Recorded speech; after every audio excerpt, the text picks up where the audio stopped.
Hey guys, this is NoVABaller, and today I got a Halo Reach commentary for you. It's Arena, and we're playing in Reflection, which is one of my favorite remakes in this game. It's a remake of Ivory Tower from Halo 2, which was so fun to play. You see me sprint for rockets off the spawn here. Rockets are absolutely crucial on this map. You're going to want to hold them down and keep track of the time when they respawn, which is 3 minutes after they run out of ammo, which is the case for all the power weapons in Halo Reach, except for the grenade launcher, which actually respawns 2.5 minutes after all of its ammo is depleted. This area here that Bungie refers to as the balcony hall, this is my favorite spot to hang out on the map. I generally hang out here with sniper or shotgun or even rockets, and it's not hard to get kills from here because of your vantage point over everyone on the map. The most important part about holding this balcony hall is just accounting for people coming from all three directions, whether it be up the mechanical lift or from either of these two sides. And you'll see that just by watching the radar and holding the top hallway here, I get an easy kill. That's pretty much why you want to stay in this hallway. People will rush to the top of the map almost consistently, so you get free kills over and over. Especially if you're patrolling the top with a rocket launcher watching the lifts. I felt really bad for these kids, but hopefully they learn their lesson to not send multiple people up one lift at a time.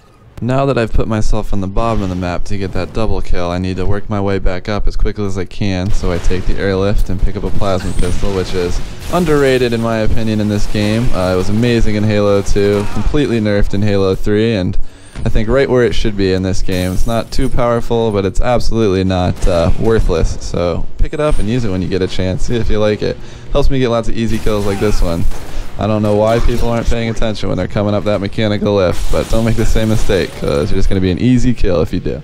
So at this point in the game, I recognize that 3 of my teammates are at the top of the map, so I probably don't have to stay here anymore and help them out at all. I leave and go towards the back wall to see if I can find anybody spawning, not paying attention to me and my plasma pistol, but it doesn't work out. So I head back towards the top of the map so that I can assist my teammates in whatever needs to be done up there. Teamwork is everything in Halo Reach. It takes forever to kill someone by yourself, so use teamwork whenever you can.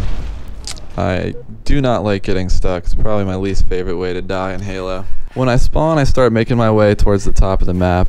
Most Halo maps are going to have a central point where everyone gravitates to, and on this map that happens to be the top hall. Everyone usually wants to go to the highest point of the map or a high point of the map that affords lots of cover. And when you get to that spot, you should stay there, which makes it all the more ridiculous that I'm being chased from that spot to here, because no one should want to be where I am. Therefore, you should not want to try to kill anyone who is where I am. I'm not a dangerous threat from this spot on the map. I'm not going to be getting any double or triple kills from that pistol spawn. So anyways, don't chase. If anything, you're just going to give the other team free kills. And speaking of free kills, I just jumped right through that guy's sticky, which makes that the second time this game that I've erupted into a blue cloud. So no, I wasn't happy about that. Getting stuck to me is the equivalent of choking on an easy triple kill, just to give you an idea of the feeling that I get when I get stuck. So as you can see, I'm headed up to the top of the map, where I like to be. I expected a little more resistance here, so I threw a nade and didn't need to, but turns out their team was a little further down the hallway. I killed a guy who I could tell is weak, and then started engaging the closer guy and kill him, and then I run away from this guy because I thought I had actually taken damage in either of those other 2 DMR fights, but it turns out I didn't take any damage, so I probably could have killed that guy, but no harm in taking the more conservative approach. Now we reach another intersection in the game where most of their team's dead, and I think they're spawning back wall, and I can tell they weren't coming shotgun side, so I moved through the middle of the map to assist my teammates, but my teammates were a little busy at the time, so I ended up walking into a 1 versus 2 situation, which is why I backed down there. Knew he was going to chase me. He ends up taking fall damage in the chase, and I realized that that exchange might have been hard to watch. My needle rifle still needs work, and I'm not ashamed to admit it. I like to hold down the trigger and strafe, but that tends to hurt my aiming. I'm still getting used to holding down the needle rifle trigger and strafing while aiming my shots, but I'm enjoying myself while doing it. And that's really the most important part, is just that you have fun. I always have fun when I'm playing video games, and I try to be competitive and I try to win, but I like having fun too.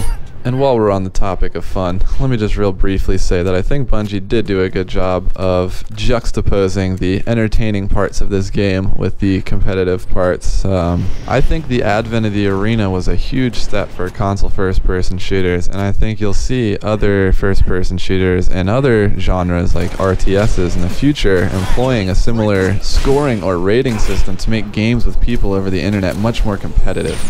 The inherent flaw in matchmaking, or at least matchmaking with a game like Halo, is that there are so many varying levels of skill.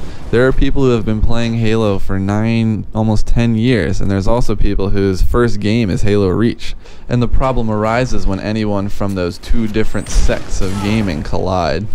Hardcore gamers do not mix with casual gamers. They don't seek the same thing from their video game. Competitive gamers want to have a chance to win every game, and they want the teams to be fair, whereas casual gamers probably want to win, but moreover they just want to be entertained.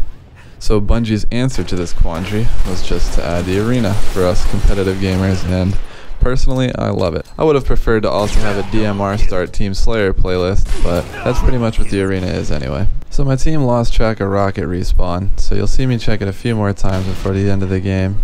If you find yourself trying to kill the team who's holding snipe spawn, a really good way to do it, you're about to see right here. You're going to want to throw most of your frags and plasma grenades at the snipe spawn and then just rush it, pretty much like they did. Obviously, we don't want to get caught in that situation, and probably the best thing you can do to not put yourself in that situation is just watch your radar for a clump of red dots on a certain side of the map, and then obviously alert your teammates of that clump. And I definitely gave my teammate a little love tap right there. And here we are back at snipe spawn, just waiting for them to come to us, which doesn't ever take too long.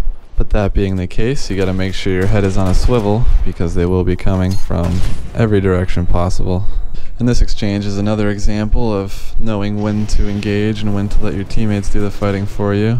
It doesn't take long at all for your shields to recharge, so it's a good idea to wait for them to fully recharge before you start taking damage again. Otherwise, you could die quicker than you expect to. Alright guys, well that just about wraps up this commentary. If you like what you saw, or you'd like to see something different, please just leave a comment and let me know.